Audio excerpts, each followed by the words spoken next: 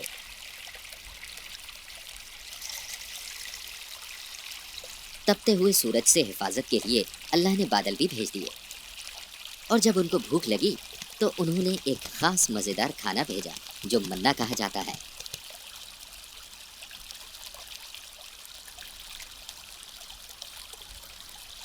لیکن اللہ کی اس فراخ دلی کے باوجود کئی لوگ پیغمبر سے شکایت کرنے لگے۔ موسیٰ علیہ السلام نے انہیں ڈانٹا اور یاد دلایا کہ تم ابھی ابھی غلامی کی زندگی سے آزاد ہوئے ہو۔ انہوں نے کہا کہ خوش رہو اور اللہ کی فراخ دلی اور نعمتوں کا شکر ادا کرو۔ اسرائیلی لوگ بہت ٹوٹے ہوئے اور مایوسی سے بھرے ہوئے تھے، اور وہ گناہ اور بے ایمانی سے بچ نہیں سکے۔ وہ منا کھا کر اور سفر سے تھک چکے تھے۔ وہ حیران تھے کہ واقعی میں کوئی کنعان نام کی جگہ ہے۔ لوگ کئی دنوں تک ریگستان میں سفر کرتے رہے۔ وہ بنا منزل جانے رات دن صبح سے شام سفر کرتے رہے۔ آخرکار وہ سینائی شہر میں داخل ہو گئے۔ پیغمبر کو یاد آیا کہ یہ وہی جگہ ہے جہاں انہوں نے اللہ سے کلام کیا تھا مصر جانے کے پہلے۔ موسیٰ علیہ السلام نے پہاڑ پر چڑھنے کا فیصلہ کیا، اس لیے انہوں نے اپنے بھائی کو بلایا اور لوگوں کو ان کی سرپرستی میں دے دیا۔ پہاڑ پر چڑھنے سے پہلے اللہ نے پیغمبر کو 30 دن روزے رکھنے کا حکم دیا۔ 13 دن بعد اللہ نے پیغمبر کو 10 روزے اور رکھنے کو کہا۔ جب روزے پورے ہو گئے، موسیٰ علیہ السلام پھر تیار تھے اللہ سے کلام کرنے کے لیے۔ وہ پھر پہاڑ چڑھنے لگے۔ پہاڑ چڑھنا بہت مشکل اور تکلیف بھرا تھا۔ جب وہ پہاڑ کے عروج پر پہنچ گئے، اللہ نے انہیں 2 لکھے فرمان دیے، جس میں اسرائیلیوں کو حکومت کے دائرے میں کرنے کے خاص قانون لکھے گئے تھے۔ موسیٰ علیہ السلام کو گئے ہوئے 40 دن ہو گئے تھے، لہٰذا لوگ بے چین ہونے لگے۔ وہ بچوں کی طرح نادانیاں کرنے لگے، شکایتیں کرنے لگے۔ ان کے بیچ سمیرہ نام کا ایک آدمی تھا جو شیطانی فطرت کا تھا۔ اس نے مشورہ دیا کہ ان لوگوں کو ایک نئے رہبر کی ضرورت ہے۔ اس نے کہا پیغمبر تم لوگوں کو چھوڑ کر چلے گئے ہیں، ایک سچے اللہ کو تلاشنے کے لیے تمہیں ایک رہبر کی ضرورت ہے۔ اس نے اسرائیلیوں سے زور دے کر کہا میں تمہیں وہ اللہ بتاؤں گا۔ پہلے اس نے سب کے زیورات اکٹھا کیے، پھر اس نے زمین میں گڈھا کھودا اور اس نے سب لوگوں کے زیورات کو اس گڈھے کے اندر رکھ دیا اور پھر اس کے اوپر آگ جلائی۔ سمیری نے پگھلے ہوئے سونے سے بچھڑے کا مجسمہ بنایا جیسے کہ اس نے خدا بنایا ہو۔ پیغمبر کے بھائی ہارون علیہ السلام پہلے لوگوں سے مقابلہ کرنے میں ڈرے، لیکن جب انہوں نے مجسمہ دیکھا تو کہا تم ایک عظیم گناہ کر رہے ہو۔ وہ چلائے۔ انہوں نے اس عمل کے نتیجوں سے آگاہ کیا۔ ہم اس بت کی عبادت تب تک کریں گے جب تک موسیٰ نہیں آ جاتے۔ انہوں نے کہا اللہ میں یقین کرنے والوں نے بت پرستوں سے خود کو الگ کر لیا۔ وہ ہارون علیہ السلام کے ساتھ کھڑے ہو گئے۔ جب موسیٰ علیہ السلام لوٹے تو انہوں نے لوگوں کو بت کے سامنے ناچتے دیکھا۔ ان کا دل شرم اور غصے سے بھر گیا۔ انہوں نے لکھا ہوا فرمان غصے میں زمین پر پھینک دیا۔ پھر انہوں نے ہارون کی داڑھی اور بال کھینچے۔ تم نے لوگوں کو جب یہ کرتے دیکھا تم نے انہیں روکا کیوں نہیں؟ تم لڑے کیوں نہیں؟ ارے ارے ارے ارے میرے بھائی میری داڑھی چھوڑو، وہ مجھے مارنے والے تھے۔ اور پیغمبر ہارون کی لاچاری سمجھ گئے اور حالات کو سکون اور عقل مندی سے قابو کرنے لگے۔ انہوں نے سمیری کو بلایا اور کہا یہاں سے چلے جاؤ، تم ساری زندگی اکیلے رہو گے۔ پیغمبر نے انہیں ضلع بدر کر دیا۔ پیغمبر جانتے تھے اللہ انہیں بت پرستی کی سزا دیں گے، اس لیے انہوں نے ہر قبیلے سے 70 بزرگ چنے اور انہیں حکم دیا اللہ کی جانب مڑو اور تم نے جو کیا اس کے لیے پچھتاوا دکھاؤ۔ وہ پہاڑ سینائی پر 70 لوگوں کے ساتھ چڑھنے لگے۔ جب وہ عروج پر پہنچ گئے تو پیغمبر نے سبھی لوگوں کو انتظار کرنے کو کہا اور خود آگے بڑھ گئے۔ پھر آپ اللہ سے کلام کرنے لگے۔ بزرگ موسیٰ کو اللہ سے بات کرتے سن رہے تھے لیکن انہیں دیکھ نہیں سکتے تھے۔ پیغمبر جب کچھ دیر بعد لوٹے تو ان سے بزرگوں نے کہا اے موسیٰ ہم تمہاری بات پر تب تک یقین نہیں کریں گے جب تک ہم خود اللہ کو نہ دیکھ لیں۔ ان کی ناجائز ضد کا صلہ انہیں یہ ملا بجلی گری اور ایک زلزلے نے ان سب کو فوراً ہلاک کر دیا۔ پیغمبر بہت اداس تھے، وہ حیران تھے کہ اسرائیلیوں کو کیا جواب دیں گے۔ یہ 70 آدمی ان سب میں سب سے عمدہ تھے۔ پیغمبر اللہ کی طرف مڑے اور معافی مانگی۔ اللہ نے پیغمبر کی دعا قبول کی اور ان سب کو پھر سے زندگی عطا فرمائی۔